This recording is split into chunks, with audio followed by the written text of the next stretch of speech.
शान्ताकारं भुजगशयनं पद्मनाभं सुरेशं विश्वाधारं गगनसदृशं मेघवर्णं Hello. शुभांगं. Good evening to all of you. I am Professor Dr. P. Surendra speaking from Bangalore.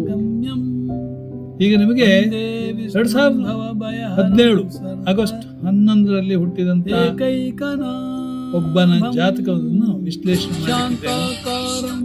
ಆತನು ಧನುರ್ ಲಗ್ನ, 3ನೇ ಮನೆಯಲ್ಲಿ ಕೇತು, 4ನೇ ಮನೆಯಲ್ಲಿ ಚಂದ್ರ, ಅಂದ್ರೆ ಮೀನದಲ್ಲಿ ಚಂದ್ರ, ಕುಂಭದಲ್ಲಿ ಕೇತು, ಜಮಿನಿ ಮಿಥುನದಲ್ಲಿ ಶುಕ್ರ, ಕಟಕದಲ್ಲಿ ರವಿ ಮತ್ತು ಕುಜ, ಸಿಂಹದಲ್ಲಿ ರಾಹು ಮತ್ತು ಬುಧ, ಆಮೇಲೆ ಕನ್ಯಾದಲ್ಲಿ ಗುರು, ವೃಶ್ಚಿಕದಲ್ಲಿ ವಕ್ರಿ ಶನಿ.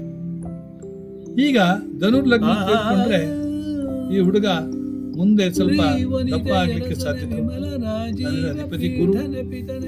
ಆಮೇಲೆ ಒಳ್ಳೆ ತಿಳಿದ knowledgeable person. Wisdom means knowledge and learning together becomes wisdom. His wisdom is very fine. He is ಮುಂದೆ ಹೋದವಾಗ he will be advising others also. He may be like teaching